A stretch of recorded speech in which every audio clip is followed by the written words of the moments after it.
오늘 주실 하나님의 말씀은 사도행전 20장입니다.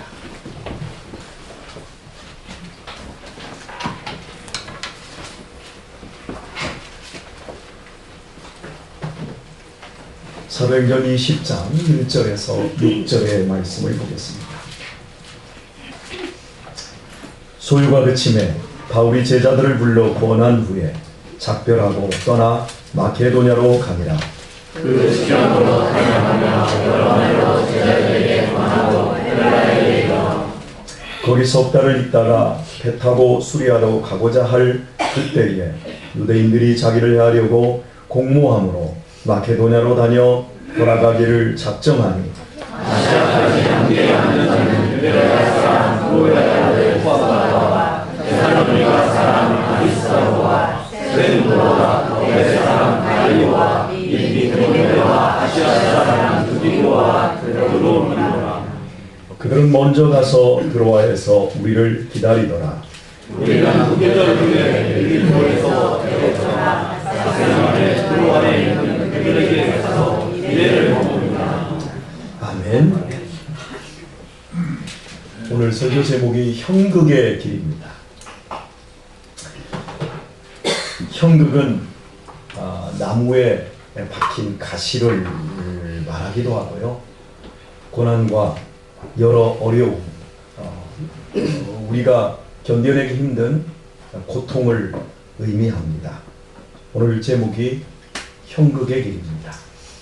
우리의 인생에서 힘든 문제 중에 하나는 선택입니다. 선택이 굉장히 쉬워 보이는 사람은 사실은 생각이 없는 겁니다. 세상에서 제일 힘든 건 선택입니다. 선과 악 중에서 하나를 선택하라면 전혀 어려운 일 아닙니다. 유익과 무익을 선택하는 것도 굉장히 쉽습니다. 성공과 실패가 분명하게 보이는 길목에서 하나를 선택하는 것 역시 고민할 필요가 전혀 없습니다. 그러나 항상 선택의 순간에는 그 결과가 분명치 않다는 것이 문제입니다. 여러분이 진학과 직장과 배우자를 놓고 신중하게 내렸던 그 선택들이 지금도 최선의 선택이라고 말할 수 있나요? 안타까운 것은 살다 보면 최선을 압니다. 그런데 그 최선을 선택할 수 없는 상황도 있습니다. 그래서 어쩔 수 없이 최선의 선택을 필요하고 차선 혹은 더 나아가 최악을 일부러 선택할 수밖에 없는 상황도 있습니다. 예를 들면 그렇습니다. 어르신들이 정말 요양원 들어가기 싫은데 최악의 상황인 요양원을 선택할 수밖에 없는 지경에 이르기도 합니다. 오늘 바울이 처한 상황이 그것입니다. 바울은 3차 전도 여행을 마무리하고 수리아 안디옥으로 귀환하려는 중입니다. 바울이 현재 있는 곳은 유럽에 속한 마케도니아 반도의 끝 고린도에 있습니다. 지도 펼쳐놓으세요. 지도. 네. 당시의 교통편으로 고린도에서 아시아 대륙의 수리아 안디옥에 이르는 가장 빠르고 편한 길은 고린도의 외항 겐그레아에서 배를 타고 지중해를 건너는 것이었습니다. 바울 역시 그렇게 하려고 했습니다. 하지만 문제가 생겼습니다. 고린도의 유대인들이 바울이 배를 타고 가는 것을 알고 바울을 죽이려고 공모한 것입니다. 이들은 6년 전 2차 전도 여행 때에도 바울을 해하려 했지만 총독의 질책으로 비웃음을 샀던 그 유대인들이었습니다. 6절에 의하면 본문의 시기는 무교절 직전이었습니다. 무교절은 이스라엘 백성이 이집트의 노예살이에서 해방된 6월절을 기념하기 위해 6월절 다음 날부터 7일 동안 누룩을 넣지 않은 빵을 먹는 기간을 일컫습니다. 그러니까 6월절과 무교절은 같은 절기로서 이때 지중해 세계에 흩어진 디아스포라 유대인들은 예루살렘 성전을 찾았습니다. 당연히 고린도에 있는 유대인들 역시 6월절을 맞아 배를 타고 예루살렘을 방문하려는 중이었습니다. 그 유대인들이 바울도 배를 타려는 것을 알고는 지중해를 건너가는 배 위에서 바울을 죽이고자 공모한 것이었습니다. 1973년 8월 8일 오후 1시경 일본 도쿄 그랜드 팰리스 호텔에서 통일당 김대중 의원이 납치당하는 일이 발생했습니다. 김 의원은 눈과 입이 가려지고 테이프로 가려지고 손발이 묶인 채 고배항에 정박해 있던 중앙정보부의 공작선 536톤 용금으로 끌려갔고 이어서 그의 몸에 큰 돌이 묶여졌습니다. 그리고 요원들은 이런 대화를 나누었습니다. 던질 때 풀어지지 않도록 단단히 묶어. 바다에 후카가 많던데 후카는 상어입니다. 솜니부를 씌워 던지면 떠오르지 않는다. 이런 대화가 이어지는데 시끄러운 엔진 소리를 듣고 요원 하나가 비행기다 하면서 뛰쳐나갔습니다. SBS 다큐멘터리 그것이 알고 싶다에서는 이 비행기가 미국 CIA에 연락을 받은 일본 해상보안청 소속이었으며 당시 CIA 서울 지부장 도널드 그레그가 직접 중앙정보부에 전화를 걸어 김대중을 죽이지 말라고 경고했다고 합니다. 결국 바다에서 수장될 뻔한 했던 김 의원은 129시간 만인 8월 13일 저녁 동교동 자택 근처에서 뻘거벗겨진 채 발견됩니다.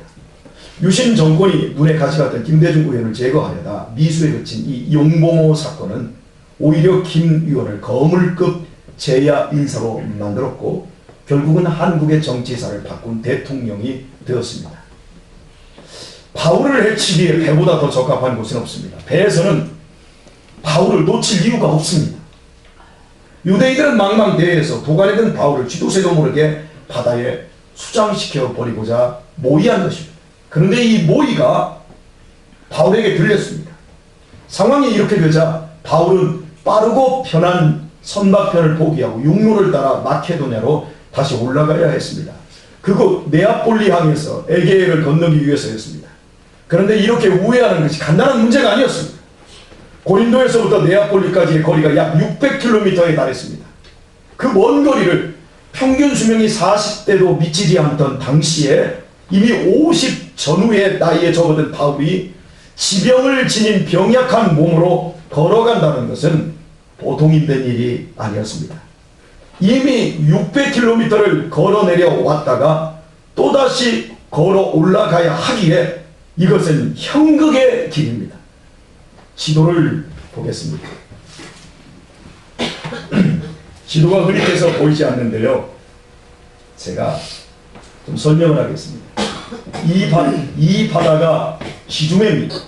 현재 바울이 있는 곳은 여기 고린도입니다. 이 고린도 외항에 겐그레라고 표시가 되어 있습니다. 여러분 잘 안 보이십니다. 여기에서부터 수리아 안디옥으로 귀환하려면 이렇게 배를 타고 이렇게 여기 이제 예루살렘으로 갔다가 수리아 안디옥 이쪽으로 이렇게 가면 됩니다. 배를 타면 쉽게 갈 수 있습니다. 노 저울 필요도 없이 가만히 있으면 갑니다. 자, 그런데 여기에서 죽이겠다는 겁니다. 그래서 바울이 이 최선의 자기 일신상의 그 선택을 이렇게 하면 좋은데 자기 몸을 위해서 여기에서부터 이렇게 걸어서 이쪽으로 올라가야 됩니다. 600km 이렇게 올라가서 빌립보 그리고 여기 네아폴리 이 항에서 배를 타고 드로아를 이렇게 건너가야 했습니다. 여기서 이 걸어가는 이곳이 600km인데 이미 에베소가 여기 있습니다. 에베소에서 2차 사역을 마무리하면서 이렇게 걸어 올라가서 드로아에서 배 타고 이렇게 건너갔다가 이 길을 걸어 내려와서 전도를 한 겁니다. 내가 이제 마지막이니까 우리 천국에서 보자고 황기성 목사님 같은 그런 나이에 이 길을 걸어서 여기까지 왔는데 돌아가려고 하는데 죽이겠다는 겁니다. 그래서 다시 여기를 걸어 올라가야 되는 이 지형이 우리나라 강원도 같습니다. 메테오라가 지금 여기에 있습니다. 다 산지입니다. 저희는 버스를 타고 가면서 제가 멀미를 엄청나게 했습니다. 그런데 이 길을 바울 사도가 이렇게 내려왔다. 다시 황기성 목사님 그 연세에 병까지 있는데 여기를 걸어가야 됩니다. 이렇게 표현할 수 있습니다. 내가 죽으면 죽어지 나 배 타고 갈래. 하나님께서 지켜주실 거야. 그러고 버틸 수 있습니다. 믿음의 사람입니다. 그런데 아무 말 없이 이 길을 걸어가는 겁니다. 그리고 여기에서 이제 에게해를 여기는 에게해입니다. 이렇게 건너가는 겁니다. 대충 이해가 되시지요? 자, 이제 불을 켜주시고요. 2012년도에 평창 청소년 수련관에서 탐험활동 지도자 직무교육이 있었어요. 제가 들어갔을 때 우리 한국 등산학교 교장이신데 에베레스트산 올라갔다 오신 분인데요. 그분이 그런 말씀을 하시더라고요. 자기가 전국 일주를 하면서 1500km를 걸었는데 한 500km를 걷기 시작하니까 날마다 걸으니까요. 하루에 한 60km씩 걸었답니다. 그랬더니 한 500km 걸으니까 나중에는 이 길로 가다가 이만한 턱이 나와도 발이 안 올라간대요. 그 정도로 체력이 떨어지는 거예요. 우리는 지금 현재의 나이 90의 나이 그리고 몸에 병이 든 상태에서 600km를 걸어왔어요. 그리고 다시 올라가야 하는 그 길, 이 길은 형극의 길입니다. 가면서 여관도 없어요. 그냥 노숙하면서 걷는 거예요. 고린도에서 배 타고 빠르고도 편하게 지중해를 건너는 것과는 비교 자체가 불가능하기 또 험난하기 짝이 없는 여정이었습니다. 이렇듯 바울은 최선의 상황을 알고 최선의 방법도 알고 있지만 그 길을 선택할 수가 없습니다. 그래서 노년의 병약한 몸으로 600km 이상을 걸어가야 하는 최악의 방법을 선택했습니다. 이런 상황에서 4절에 보면 바울과 함께 아시아까지 함께 동행하는 사람들이 나옵니다. 바울은 6년을 당한 예루살렘 교인들을 위해 마케도냐와 아가야 각 지역의 교인들로 하여금 그 상황에서도 구제헌금을 거뒀습니다. 도와야 된다. 우리가 어렵게 살지만 예루살렘 사람들은 지금 흉년을 당하여 괴롭다. 그들을 도와야 된다. 그래서 본문에 나오는 명단은 예루살렘 교회에 구제헌금을 전달할 각 지역 교회 대표들의 명단으로 추정되고 있습니다. 그들은 5절에 보면 에게에 넘어 드로아에 먼저 가서 바울 일행을 기다렸다가 무교절을 지낸 뒤에 바울과 다시 합류하게 되어집니다. 오늘 본문에서 우리가 주목해야 할, 반드시 주목하고 지나가야 할 단어가 있습니다. 바울 일행을 가리켜 인칭 대명사가 우리로 바뀌었다는 사실입니다. 5절을 보면 그들은 먼저 갔습니다. 그리고 드로아에서 우리를 기다리더라. 우리는 무교절 후에 빌립보에서 배로 떠나 닷새만에 들어와 있는 그들에게 가서 이렇게 말하고 있죠. 우리라는 인칭 대명사는 그 속에 말하는 화자인 자기 자신이 포함되어 있을 때만 사용할 수 있습니다. 송탄 장로교회를 얘기할 때 우리 교회라고 이야기할 수 있는 사람은 송탄 장로교회에 속한 사람만이 우리 교회라고 하지, 다른 사람은 송탄 장로교회, 저교회 이렇게 말하는 거지요. 이미 아는 것처럼 사도행전을 기록한 사람은 의사 누가입니다. 의사 누가가 본문을 기록하면서 우리라는 표현을 사용하는 것은 그 속에 자신이 포함되어 있다는 거예요? 안 포함되어 있다는 거예요? 포함되어 있다는 말입니다. 사도행전 앞쪽에서 바울 사도의 전도단 9장에서부터 사도 바울의 이야기가 나오는데 1차 전도여행 때 이렇게 표기가 됩니다. 저희가 였습니다. 사도행전 누가 썼다고요? 누가가 썼어요. 그런데 그때는 저희가 였어요. 왜요? 그러다가 16장 10절에서 우리로 바뀝니다. 바울이 그 환상을 보았을 때 우리가 곧 마케도냐로 떠나기를 힘쓰니 드로아에서 합류한 누가 자신을 포함하여 바울과 실라 그리고 디모데를 우리라고 표기하기 시작한 것입니다. 하지만 유럽 대륙에 마케도냐로 건너간 바울 일행이 첫 선교지 빌립보를 떠나면서 우리라는 인칭 대명사가 사라져버립니다. 누가가 유럽 대륙 최초의 교회인 빌립보 교인들을 돌보기 위해 빌립보에 홀로 남았기 때문입니다. 그것이 6년 전입니다. 그리고 오늘 본문 5절에서부터 바울 일행을 가리키는 인칭 대명사가 다시 우리로 표기되고 있는 것은 마케도냐로 우회하는 바울을 재차 만난 누가도 빌립보 사역을 접고 바울과 또다시 동행하기로 시작한 까닭이었습니다. 그리고 본문 이후 사도행전이 끝나기까지 바울 일행은 계속해서 우리로 표기되고 있습니다. 사도행전을 기록한 의사 누가가 바울이 로마에서 순교하는 마지막까지 그 곁을 떠나지 않고 계속 지킨 것이었습니다. 그로 인해 우리는 바울 사도가 자신의 목회 본거지인 수리아의 안디옥으로 귀환하지 못하고 먼저 들른 예루살렘에서 유대인들의 난동과 고발로 투옥되고 가이사랴의 감옥으로 이송되어 2년이나 갇혀 있다가 죄수의 신분으로 로마에 압송되어 끝내 의연하게 순교하는 바울을 소상하게 볼 수 있게 됩니다.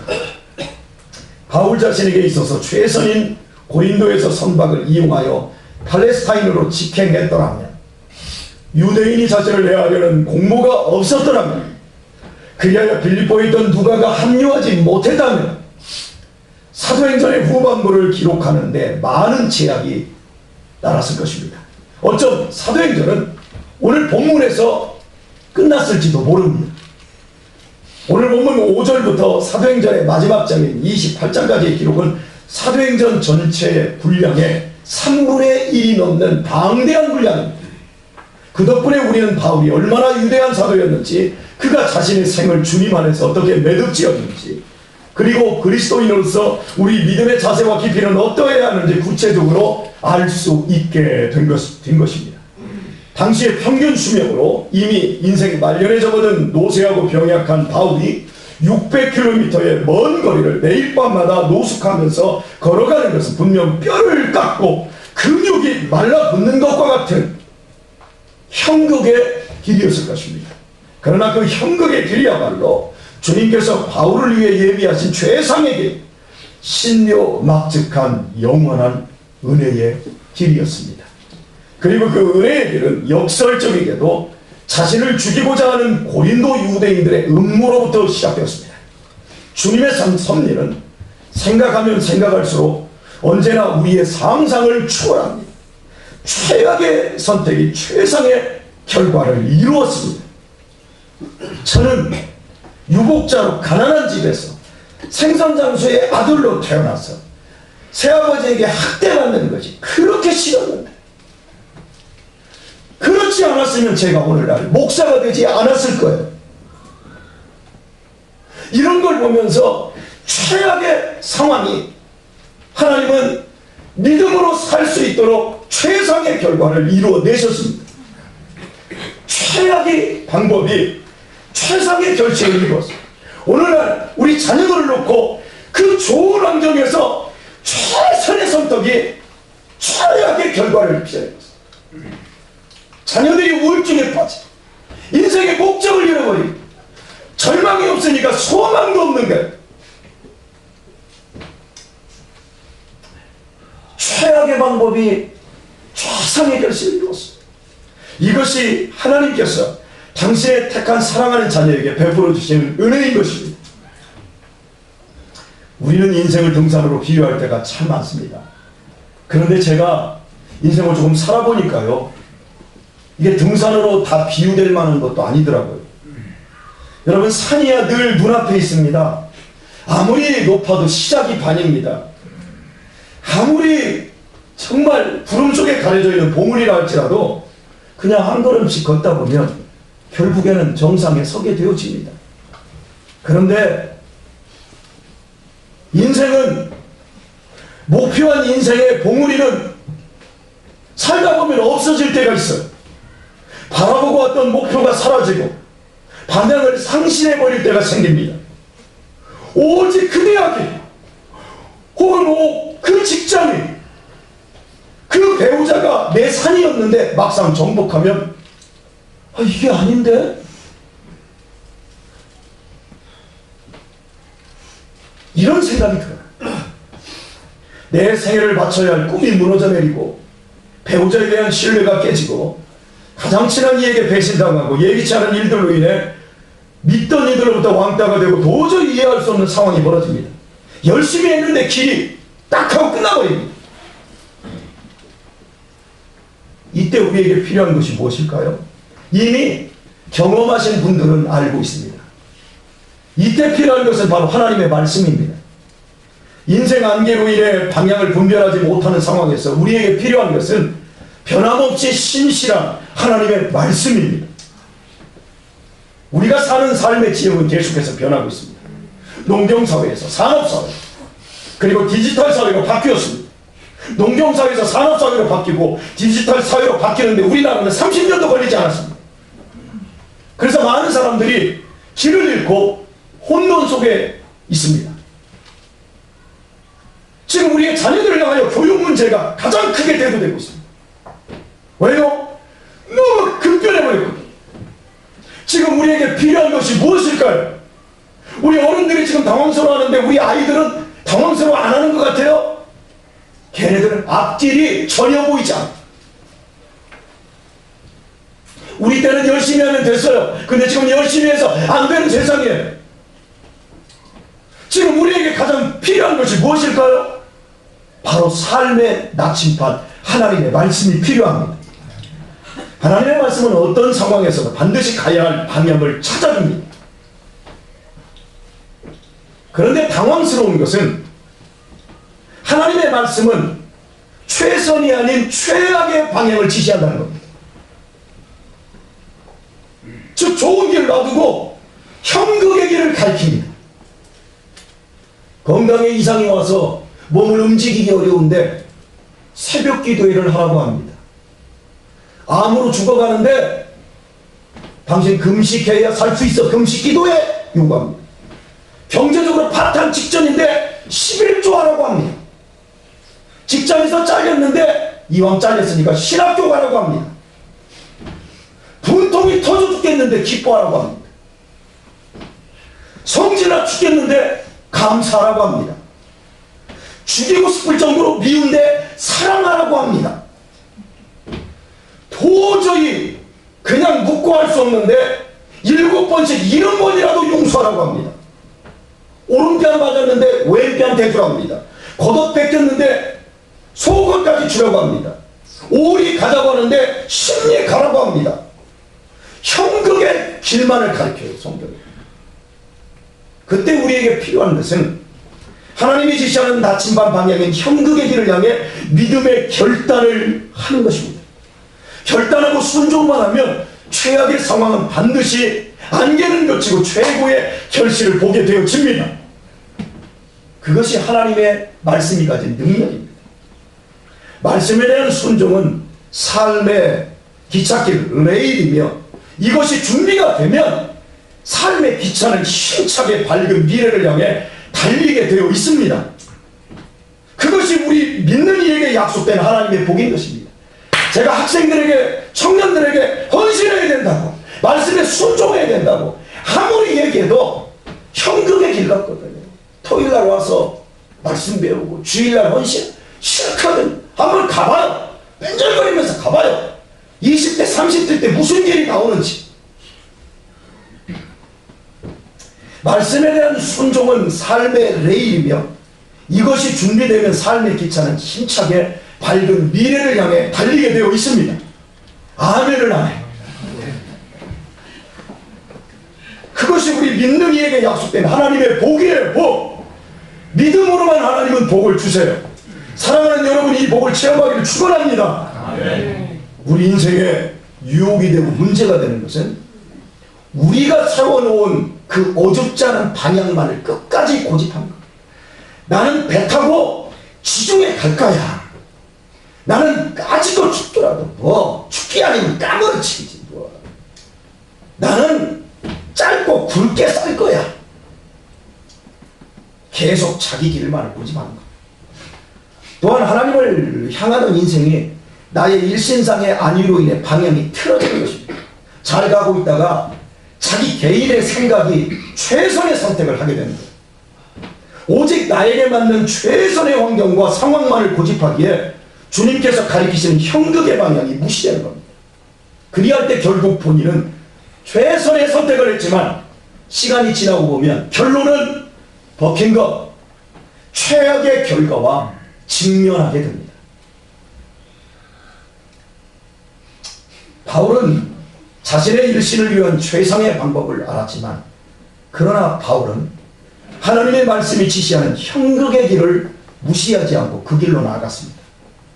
결국 그는 형극의 길로 더 깊이 들어가서 의사 누가와 제외함으로 사도행전의 위대한 역사를 끝까지 완성할 수 있었습니다. 바울은 그의 서신서에서 평안, 평강, 평화, 화평으로 번역된 헬라어 에이레네를 무려 42번이나 사용했습니다. 빌립보 감옥에서 죽음을 앞에 두고도 기뻐하라, 내가 다시 말하노니 기뻐하라. 항상 기뻐하라. 담에색 도상에서 주님의 부르심을 받은 이후 바울의 일생은 한마디로 고난에 연속했습니다. 형극의 길이었습니다. 그런데도 그가 주님의 평강을 42번이나 언급하고 항상 기뻐하라, 다시 말하노니 기뻐하라 할 수 있었던 것은 형극의 도상 위에서도 그의 마음속엔 언제나 주님께서 주시는 평강이, 이 세상 그 무엇에 의해서도 깨어지지 않는 절대적인 평강이 충만하였음을 의미합니다. 이는 신실하신 주님께서 형극의 길도 신묘막측한 은혜의 길로 승화시켜 주심을 언제나 경험하고 산 결과였습니다. 제가 1박 2일 동안 금요일, 토요일 저희 교회 성도 4가족과 홈스쿨 세미나에 들어갔었습니다. 그리고 12시에 마치고 1시에 식사를 한 후에 이제 와야 되는데, 많은 사람들과 이제 교제를 하다가 4시가 넘어서 사람들하고 개인적으로 교제를 하나씩 좀 나눴었습니다. 그런데 그 중에 서울에서 그냥 평범하게 직장 생활을 하시는 분입니다. 그런데 자녀를 4을 낳더라고요. 4을. 딸 2, 아들 2을 낳았어요. 그런데 이분들이 입양을 준비하고 있대요. 그러면서 이제 저희가 입양을 했으니까 저희한테 입양을 문의를 하는 거예요. 그 지금 입양이 또 진행되고 있는데 상담만 진행되었어요. 그래서 제가 가만히 들어보니까 입양이 될 뿐이 아니에요. 왜? 재산이 없어요. 뭐 사는 것도 한 33점 사는데 그것도 아파트 대출 금기금 절대 안 줍니다. 그리고 자식이 4입니다. 방이 없어요. 안 줘요. 그래서 제가 이제 물었어요. 왜 입양을 하려냐? 돈은 얼마냐? 현실적인 거 다 물어봤더니 안 될 것밖에 없어요. 그래서 제가 그랬습니다. 대체 왜 입양을 하려고 하냐? 자식이 4이나 되는데. 목사님, 귀하잖아요. 한 생명이라도 살려야 될 거 아니에요. 귀하잖아.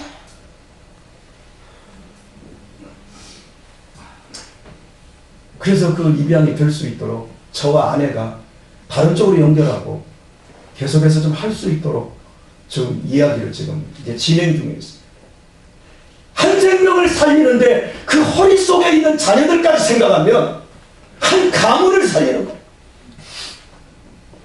그런 사람도 있어요. 자기들 스스로가 형극의 길을 택해서 그 형극의 길을 지금까지 살아오면서 주님의 에이렌의 평강으로 이끄심을 경험한 거예요. 저는 여러분들도 이렇게 되기를 주의 이름으로 축원합니다. 여러분은 국민교육원장을 아십니까? 우리는 민족중흥의 역사적 사명을 띠고 이 땅에 태어났다. 조상의 빛난 오늘의 대사를 안으로 자주독립의 자세를 확립하고 밖으로 인류 공영에 이바지할 때이다. 이에 우리의 나아갈 바를 밝혀 교육의 지표로 삼는다. 사도행전 외우면 사도신경 외운 거 아니에요. 우리 어려서 학교 들어가면 맨날 이거 했어요. 40대 이상은 모두 기억하십니다. 이 초안을 만들어낸 인물이 박정희 대통령이라고 하는데 아닙니다. 서울대 철학과 박종홍 교수였습니다.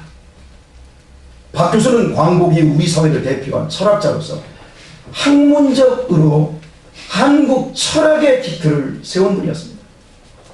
박 교수는 학생들에게 항상 하는 말이 있었습니다. 철학을 공부하기 위해서는 철학도다운 자세가 앞서야 돼. 철학도는 탐구하는 의무가 전부이기 때문에 공부 열심히 해야 돼. 그리고 또 한 가지, 철학도는 무엇을 믿고 따라서는 안 돼. 특히 기독교를 따라서는 안 돼. 주장했습니다. 심지어 신앙을 가진 동료 교수들에게까지 참된 철학자의 양심을 가지려면 당신도 신앙을 포기하라고까지 권면했습니다. 신앙의 길과 철학의 길은 오카미 얘기한 대로 멱는 날처럼 잘라지는 겁니다.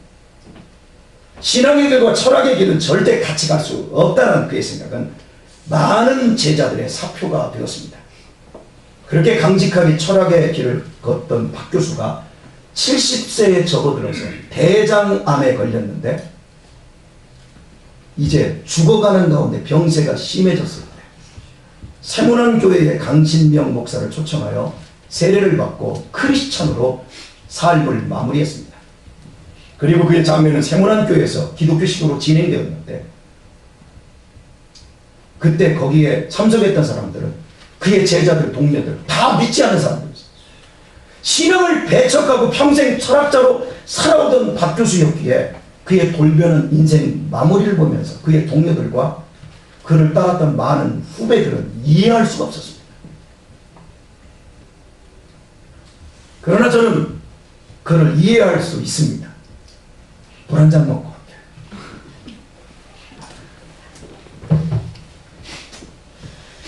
두통이 있어서 약을 하나 먹었더니 그게 목을 계속해서 마르게 하네요. 저는 박종훈 교수를 이해할 수 있습니다. 박 교수의 인생은 이렇게 정의될 수 있습니다. 철학적으로 이론적으로 인간의 지성은 갈 데가 무한하고 못할 것이 없습니다. 이성으로는 어디든지 갈 수 있고 무엇이든 할 수 있습니다. 불교로도 갈 수 있고 유교로도 갈 수 있고 힌두교로도 갈 수 있습니다. 이론으로야 어디를 못 가겠습니까? 천국도 가고 지옥도 가고 연옥도 가고 윤회도 할 수 있습니다. 철학이라는 학문에서는 어디로 가고 무엇이든지 다 할 수 있습니다. 그러나 자기 자신에게 인생의 황혼이 깔리고 죽음의 현실이 엄습하자 갈 곳이 없는 겁니다. 그가 학문적 방법으로 다 가보고 다 돌아다녔지만 죽으시고 부활하신 분은 예수님밖에 없었던 것입니다.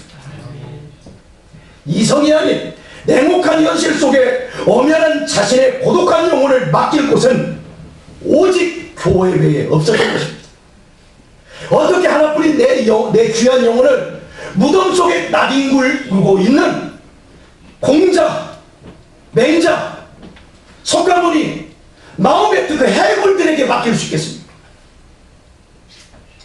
오직 죽으시고 살아나셔서 믿는 자들의 구주가 되신 예수님 외에게는 자기의 영혼을 맡길 데가 없었던 것입니다. 나는 부활이요 생명이니 나를 믿는 자는 죽어도 살겠고 할렐루야, 나는 길이요 진리요 생명이라며 말씀하신 대로 죽으셨다가 부활하신 주님을 박 교수는 형극의 고통을 당하는 죽음의 길에 섰을 때야 예수님을 철학적 이론이 아닌 길과 진리와 생명으로 만날 수 있었고 자신의 교만을 내려놓고 그 예수님에게 자신의 영혼을 맡길 수 있었던 것입니다. 박 교수는 마치 주님께서 십자가에 못 박힐 때 좌우편에 있던 강도 중 구원받은 한 강도 같은 분이었습니다. 주여, 당신의 나라 임할 때 나를 기억하소서.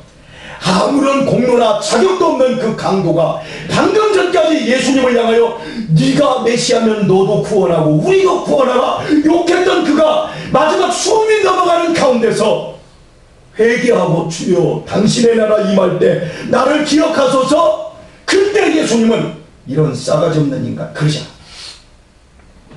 내가 너에게 말하니 정녕 네가 오늘 나와 함께 낙원에 있으리라.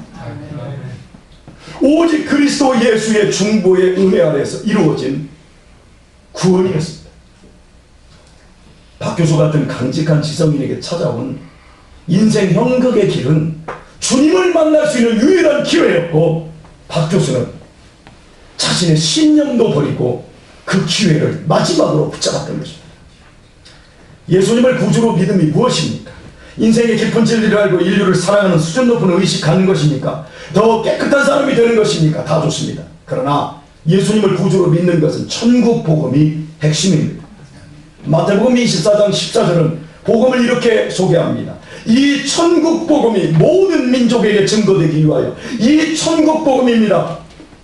우리 믿음의 핵심은 천국 복음입니다. 높은 도덕이나 고매한 지식은 천국을 믿으면 뒤따라오게 되어 있습니다. 정말로 인생에게 필요한 것은 예수 생명, 인생의 위안은 오직 예수님으로 인한 천국의 소망입니다.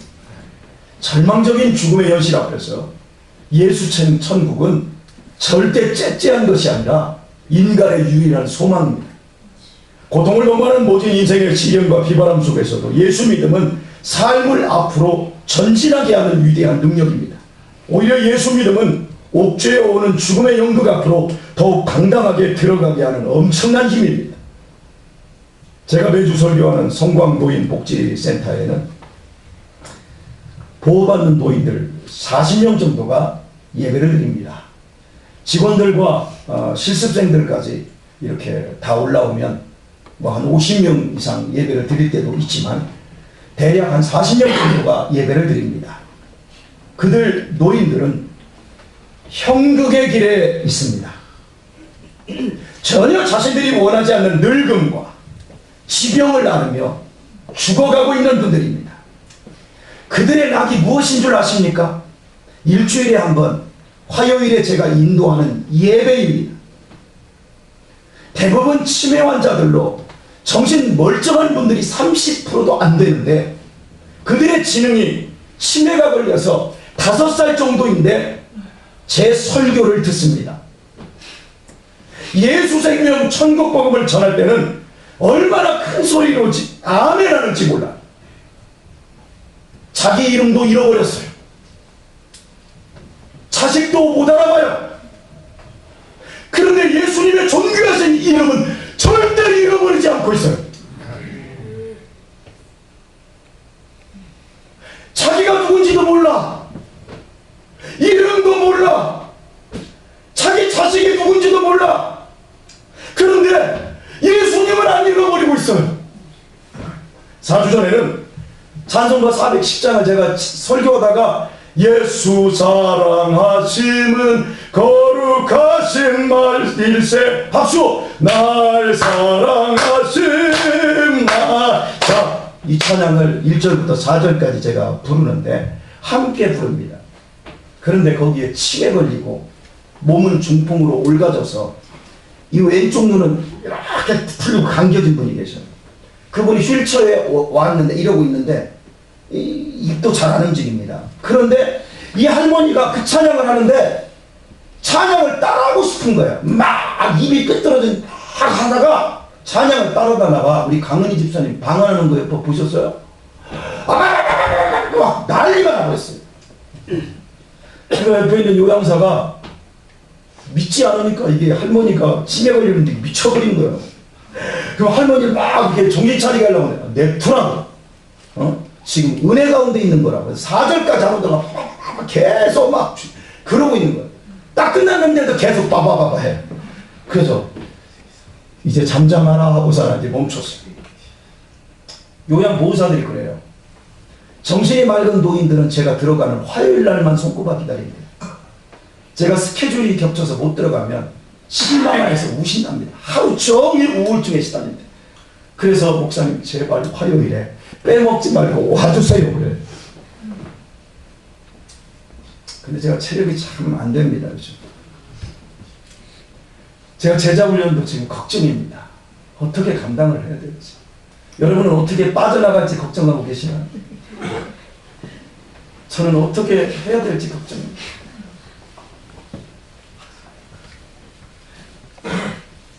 여러분의 인생의 선택, 형극을 선택하면 형극을 결과맺지 않아요. 그 노인들이 저를 기다리는 이유는 분명합니다.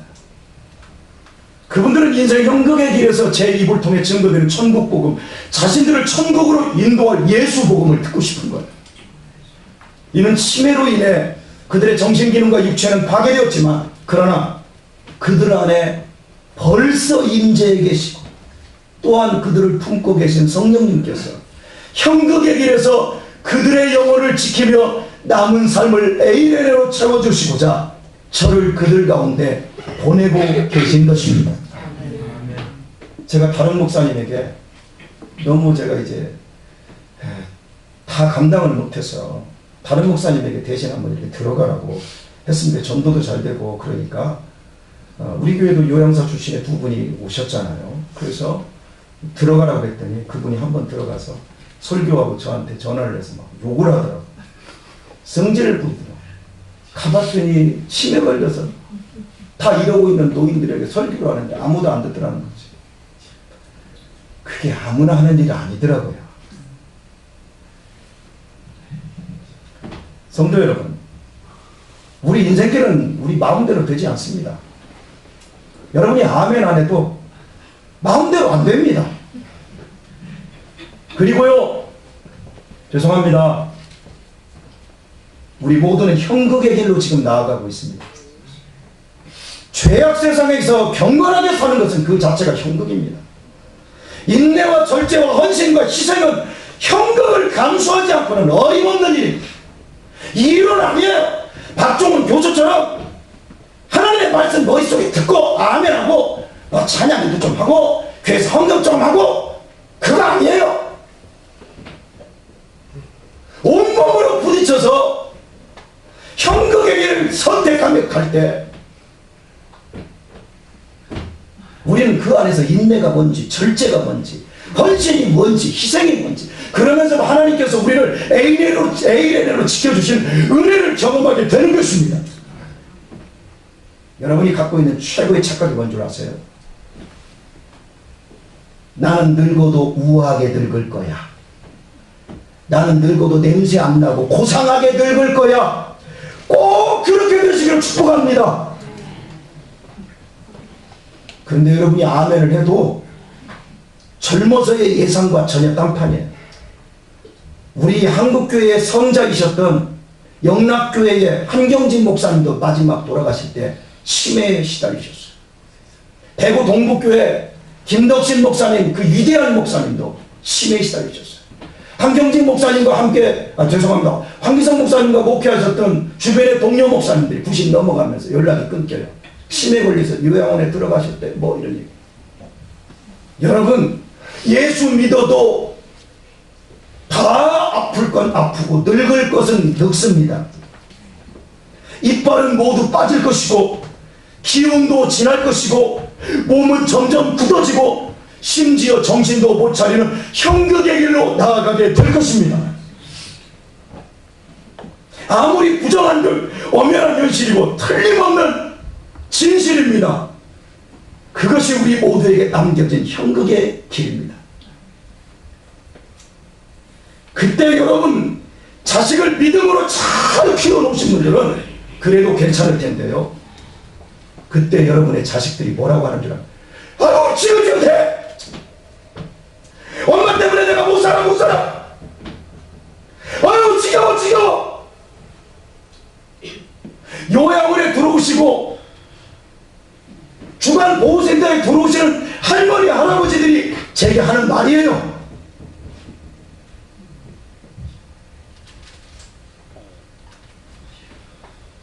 우리 아닐 것 같다고요?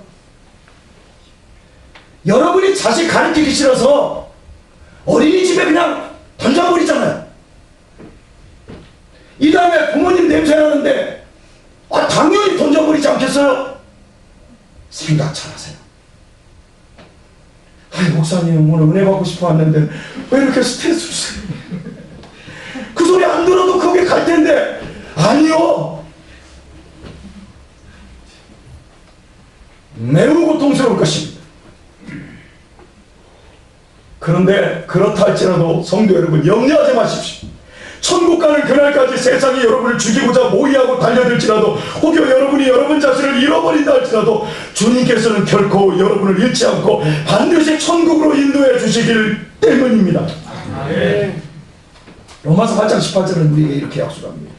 현재에 권하는 장차 우리에게 나타날 영광과 비교할 수 없도다.